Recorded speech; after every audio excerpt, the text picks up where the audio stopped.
बोलिए प्रेम से श्री सद्गुरु महाराज की जय। श्री सद्गुरु महाराज की जय। श्री सद्गुरु महाराज की जय। अखंड मंडलाकारम्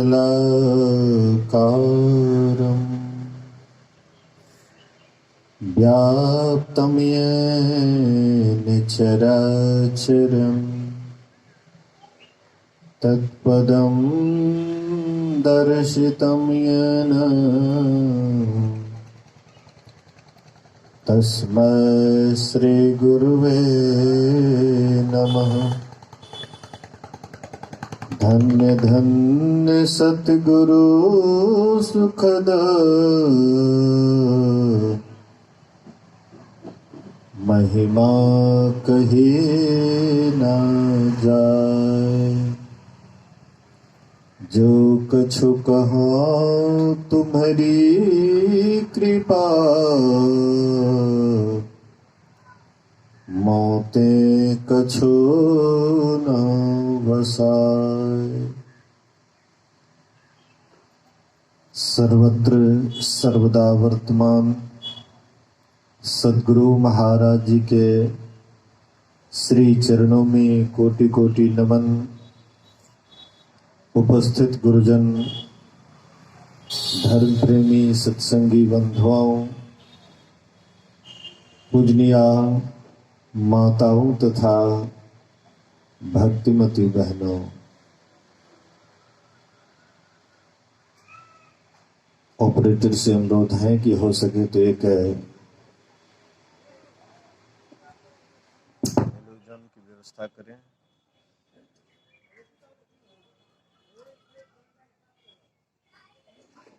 उधर से रोशनी की बढ़िया से व्यवस्था कीजिए। भीतर लाइट वीडियो चल रहा है। बोलिए श्री सद्गुरु महाराज की जय।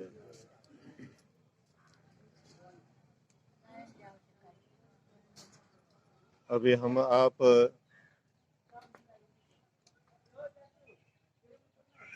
परम श्रद्धे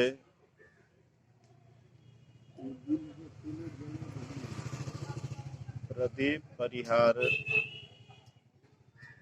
जो आसार संसार को छोड़ करके परलोक सिधार गए हैं, उनके श्राद्ध क्रिया के शुभ अवसर पर हम आप उपस्थित हैं।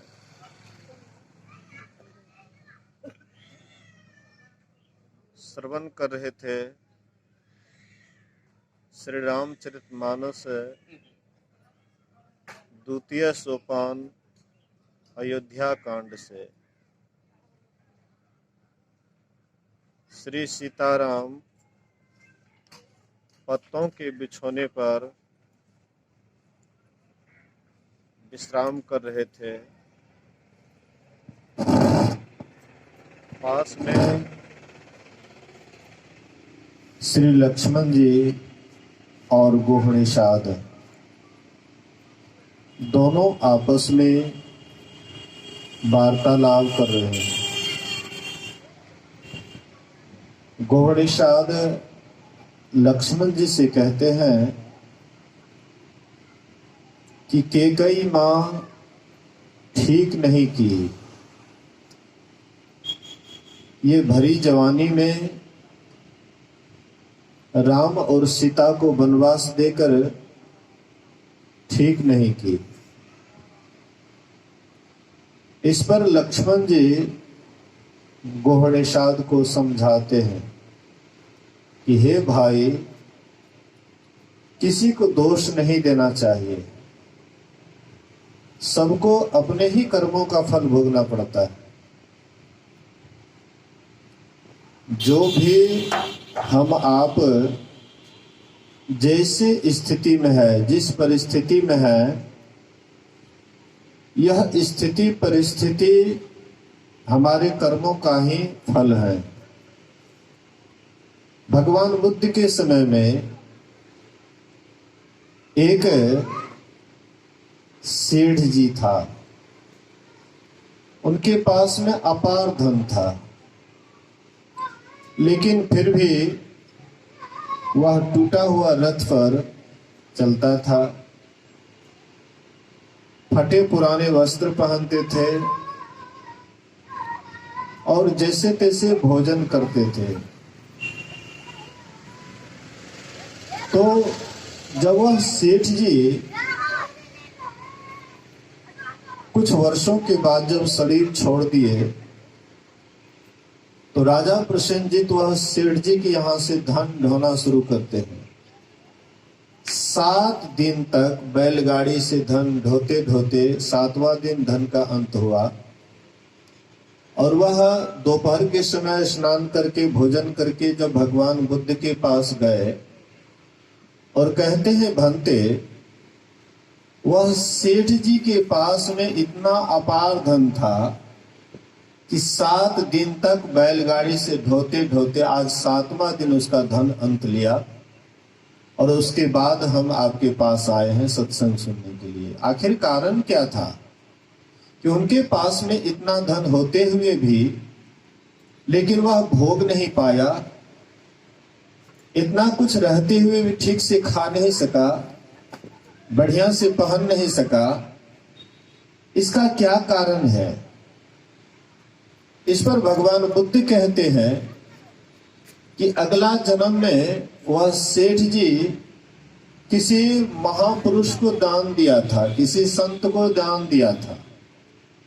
तो जब दान दिया था तो दान देने के कारण इनके पास में धन काफी हुआ। तो दान भी कैसे को देना चाहिए, यहां पर थोड़ा सा हम आपको समझना चाहिए कि कैसे व्यक्ति को दान देना चाहिए। अगर निर्लोभी को दान देते हैं तो वह दान का बहुत गुना फल बढ़ता है, और कोई लोभी है, लोभ के कारण आपके यहाँ आपसे मांग करके ले जाता है, तो कहते हैं कि ऐसे लोभी को दान देने से दान का फल उतना नहीं मिलता है जितना कि निर्लोभी को मिलता है। कोई महापुरुष होता है, कोई संत होते हैं। एक बार ऐसे ही एक जगह भंडारा हो रहा था, तो भंडारा में भगवान बुद्ध के समय में भंडारे की व्यवस्था की गई थी। गांव वाले गरीब थे, इसलिए आपस में चंदा करके सत्संग भंडारा का आयोजन किए। और एक सेठ जी बोले कि देखो, अगर तुम लोगों के पास गांव वाले चंदा से अगर तुम लोगों का सारा काम हो जाए तब तो ठीक है, और नहीं तो मैं जो चंदा दे रहा हूं, ये सुंदर चादर, अगर यह बच जाए तो किसी को जिसको मन हो उसको तुम दे देना यह चादर। तो गांव वाले जो चंदा किए थे वही चंदा से भंडारा सत्संग सब कुछ हो जाता है, लेकिन वह चादर बच जाता है। तो वह चादर जो सारिपुत्र को देना चाहिए वह चादर दे देते हैं। भगवान बुद्ध के विरोधी थे, उनको भी चादर दे देते हैं, और वे चादर को फाड़ करके भिक्षु का रूप बना करके लोगों को ठगते थे। भगवान बुद्ध के पास जब यह शिकायत आया तो भगवान बुद्ध कहते हैं यह चादर जो सारिपुत्र को देना चाहिए, वह जो योग्य इसके नहीं थे उसको दिए हैं। इसलिए योग्य पात्र को अगर हम दान करते हैं, पहुंचे हुए महापुरुष को दान करते हैं, तो वह दान का अनंत गुना फल मिलता है। इसलिए संतों ने कहा है, महापुरुषों ने कहा है कि सोच समझ करके कर्म करना चाहिए। तो बोले कि यह दान करते समय में महापुरुष को दान तो दिए, लेकिन बाद में अफसोस करने लगे कि मैंने दान इतना दे दिया, इतना नहीं देना चाहिए। ये जो हमने दान दिया है इतना नहीं देना चाहिए। बाद में मतलब मन में अफसोस होने लगा। तो बोले कि दान जो दिया उसके कारण तो इनके पास में अपार धन हो गया, लेकिन बाद में जो अफसोस किए मन से, ये अफसोस के कारण ये भोग नहीं सके। टूटा फूटा रथ पर चलता था, हाँ, बढ़िया कपड़ा नहीं पहनता था, बढ़िया से भोजन नहीं कर पाते थे, यही कारण था। दान दिया वह तो इनको मिला, लेकिन मन में जो पछताए इसलिए भोग नहीं पाए। तो संत महात्मा कहते हैं कि थोड़ा सोचिए समझिए, कर्म का फल जो है वह अमिट है। जो भी हमसे कर्म हो रहा है, अच्छा कर्म या बुरा कर्म, जो भी कर्म हम कर रहे हैं, इसका निश्चित रूप से फल भोगना पड़ता है। चाहे आज भोगिए, कल भोगिए या परसों भोगिए, चाहे इस जन्म में भोगिए, अगले जन्म में भोगिए या 1000 जन्म के बाद भोगिए, लेकिन कर्म का फल भोगना ही पड़ेगा। तो जैसा आप कर्म करते हैं, हम आप जैसा कर्म करते हैं, वह फल भी उसी तरह का हमारे सामने बात है। अगर अच्छा कर्म करते हैं तो हमारे सामने में सुख बनकर के आता है। आप देखिएगा, कोई सास बहू में बनता नहीं है। कोई पोतो आती है और सास से खूब झगड़ा करती है, खूब लड़ाई करती है, खाने के लिए भी ठीक से नहीं देती है, ठीक से सेवा नहीं करती है। किसी को देखिएगा कि कोई बहू आती है और सास की खूब बढ़िया से सेवा करती है। इसका भी कारण है, सास के पास में वह पुण्य की पूंजी है, जिसके कारण बहू आती ही उसकी सेवा करने लग जाती है। और किसी सास के पास में वह पूंजी नहीं है, इसलिए उसकी बहू सेवा नहीं करती। ये भी पुण्य का ही फल है। कोई शरीर छोड़ता है तो श्रीमान के घर में जन्म लेता है, और कोई शरीर छोड़ता है तो कंगाल के घर में जन्म लेता है। ये भी कर्म का फल है। कोई श्रीमान के घर में, मतलब सारा व्यवस्था जिनके पास है, घर मकान खाने पीने की पूरा व्यवस्था है जिनके पास, उनके यहाँ कोई जन्म लेता है, वह बच्चा को कोई टेंशन नहीं होता है कि हमको कैसे रहना है, क्या करना नहीं करना, सब किए धिए पर एकदम आराम से रहता है। और कोई बच्चा जन्म लेता है लेकिन उसको टेंशन, जैसे ही होश में आता है वैसे उनको टेंशन सवार हो जाता है। ये भी कर्म का फल है। इसलिए महापुरुष कहते हैं कि सोच समझ करके कर्म करो। कर्म आप 3 तरह से करते हैं, मन से, वचन से, कर्म से। गोस्वामी तुलसीदास जी महाराज कहते हैं, तुलसी यह तन खेत है, मन वच कर्म किसान, पाप पुण्य दोई बीज है, बुने सो लुने निधान। जिसका खेत होता है, फसल बोग भी वही करते हैं। बैठ, ठीक है, बोलिए प्रेम से श्री सद्गुरु। ध्यान से सुनिएगा, तुलसी यह तन खेत है। जिसका खेत होता है वही फसल बोग करते हैं, और जैसा फसल बोग करते हैं उसी तरह का फसल उसके पास उपज करके आता है। हम आप जितना फसल बोते हैं, जितना बीज बोते हैं, उतना ही फसल उपज करके नहीं आता है। जितना फसल बोग करते हैं, क्या हम आप 10 किलो धान बोग किए, बिडार गिराए, तो क्या 10 किलो आएगा? नहीं, 10 किलो नहीं आएगा। 10 किलो नहीं है।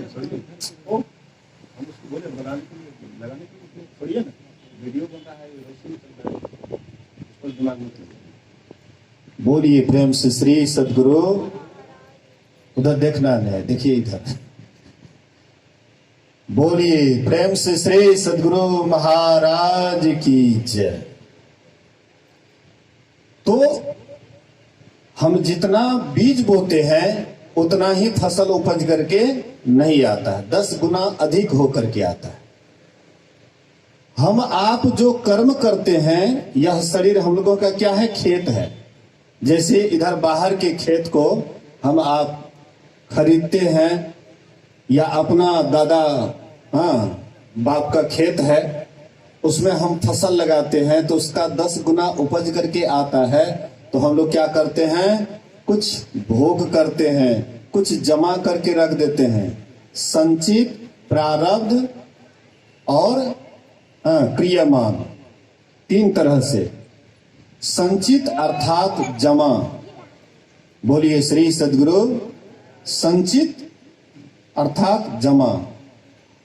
प्रारब्ध, प्रारब्ध उससे ले करके, जमा में से ले करके हम खाते हैं, प्रारब्ध। और क्या कहते हैं, क्रियामान, जो अभी कर रहे हैं, वर्तमान समय में जो कर्म कर रहे हैं। ये तीन तरह से कर्म हम आप करते हैं। तो इसी तरह से संत महापुरुष कहते हैं कि जैसे खेत में हम जो फसल बो करते हैं उसका 10 गुना उपज करके आता है, ऐसे ही इस शरीर रूपी खेत में हम आप 2 तरह का फसल बो करते हैं। बोलिए श्री सद्गुरु महाराज की जय। बाहर के खेत में गेहूं, मकई, मड़वा, आजकल तो मड़वा कम नाम मात्र कहीं कहीं पर होता है। ये महात्मा जी मड़वा का भंडारा भी करवाए थे, ध्यान का शिविर रखा था, अपने यहाँ मड़वा रोटी का भंडारा भी करवाए थे। तो मड़वा या मूंग आदि जो भी हम फसल बो करते हैं, जो भी बीज बो करते हैं, उसका 10 गुना उपज करके हमारे पास आता है। ऐसे ही हम आप 2 तरह का इस शरीर रूपी खेत में 2 तरह का बीज बोते हैं। एक पुण्य रूपी बीज और दूसरा पाप रूपी बीज। ध्यान से सुनिएगा, 2 फसल बो करते हैं इस शरीर रूपी खेत में, 2 ही फसल बो करते, एक पुण्य रूपी बीज, एक पाप रूपी बीज। और पाप रूपी बीज जितना हम बो करते हैं उससे 10 गुना अधिक उपज करके हमारे सामने में आता है। या पुण्य का जो फसल हम बो करते हैं शरीर रूपी खेत में, उसका भी 10 गुना अधिक हमारे पास आता है। हम आप से कभी कोई पाप हो जाता है तो हम आप उस पाप को छिपाने का कोशिश करते हैं कि कोई जाने नहीं, कोई हमारे पाप, जो हमसे पाप हो गया है, इसको कोई नहीं जाने, ऐसा हम पूरा कोशिश करते हैं। अगर थोड़ा सा पुण्य हमसे हो जाता है, थोड़ा सा अगर हम पुण्य कर लेते हैं, तो हम 10 के बीच में अपना बड़ाई करते हैं कि देखो भाई, हमने ये पुण्य कर्म किया, हमने ये मंदिर बनाया, हमने ये मस्जिद बनाया, हमने ये गिरजाघर बनाया, हमने ये तालाब बनवाया, हमने ये मतलब जो भी अच्छा कर्म करते हैं तो हम मुंह से खूब बघारते हैं। लेकिन बुरा कर्म हमसे हो जाता है तो कभी भी आउट नहीं करते हैं, तब तो आपकी निंदा हो जाएगी, तब आपकी निंदा होगी।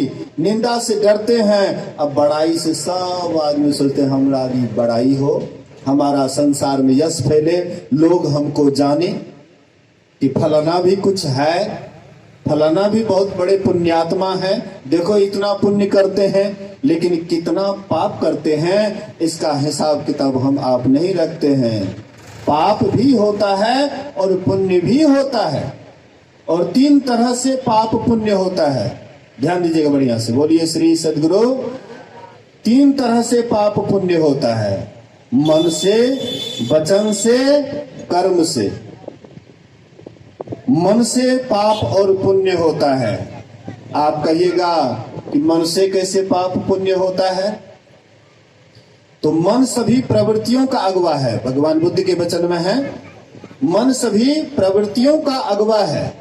अगर हम आप अच्छे मन से अच्छा कर्म करते हैं तो हमारा सुख उसी तरह से हमारा पीछा करता है जैसे हमारे शरीर की छाया। हम आप जैसे पूरब की तरफ चलते हैं तो छाया भी हमारे पीछे पीछे चलता है।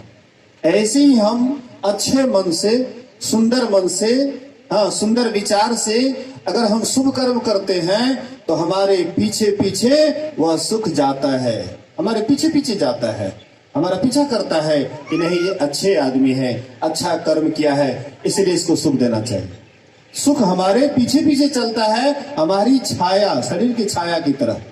फिर फिर भगवान बुद्ध के दूसरे वचन में है कि अगर हम बुरे मन से अशुभ कर्म करते हैं, बुरा कर्म करते हैं, तो हमारा दुख भी इसी तरह से पीछा करता है जैसे बैलगाड़ी के पीछे पीछे पीछे चलने वाली बैलगाड़ी का चक्का।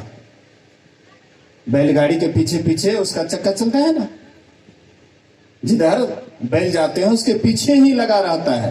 कहते इसी तरह से अगर तुम दूषित मन से, बुरे विचार से जो भी कर्म करते हो तो तुम्हारा पीछा करता है उसी तरह से जैसे बैलगाड़ी का पहिया बैल का पीछा करता है। इसलिए संत महात्मा कहते हैं कि पहले, सबसे पहले मन को ठीक करो। मन अगर ठीक हो जाएगा, मन आपका जब अच्छा हो जाएगा, मन में अगर सुंदर विचार आने लगेंगे तो स्वाभाविक है वचन और कर्म भी आपका ठीक हो जाएगा। बोलिए श्री सद्गुरु। ध्यान दीजिएगा, अगर आपका मन दुरुस्त हो जाए तो आपसे कर्म, कभी भी गलत कर्म नहीं होगा, आपसे बुरा कर्म नहीं होगा। मन ही सबसे पहला एक नंबर का बदमाश है। मन ही आपको अच्छा कर्म करवाता है, मन ही आपसे बुरा कर्म करवाता है। पहले तो आपके मन में आता है विचार, गंदा विचार, बुरा विचार कि ऐसा करना चाहिए, किसी को ठगना चाहिए, या और कोई बहुत तरह का बुरा कर्म है जो कि बराबर हम लोगों से होते रहता है। हम आप शरीर से बैठे रहते हैं, इसका मतलब ये नहीं होता है कि हमसे कर्म नहीं होता है। शरीर को बैठाने पर भी हमसे कर्म होता है। मन या तो अच्छा कोई बात पर विचार करता है या सोचता है, या बुरे विचार पर विचार करता है या सोचता है। और आप अगर बढ़िया से देखिएगा, आप अपने मन को टटोलिएगा, तो मन अक्सर बुरे बात में ही ज्यादा आनंद लेते हैं। बोलिए श्री सद्गुरु महाराज। आजकल जो हमारे बाल बच्चे मोबाइल रखते हैं, स्क्रीन टच, तो स्क्रीन टच मोबाइल से विशेष मिस यूज करता है। हालांकि पढ़ने के लिए मोबाइल लेता है, हम पढ़ाई करते हैं, लेकिन उससे मिस यूज करता है। उनका मन धीरे धीरे बुराई की ओर ज्यादा चला जाता है, क्योंकि बुराई का ज्यादा आकर्षण होता है, झूठ में ज्यादा आकर्षण होता है, सच में ज्यादा आकर्षण नहीं होता है। सच्चाई बात पर देखिएगा, सत्संग में कितना आदमी बैठे हुए हैं? बोलिए श्री सद्गुरु। सत्संग में कितना आदमी बैठे, गिने चुने?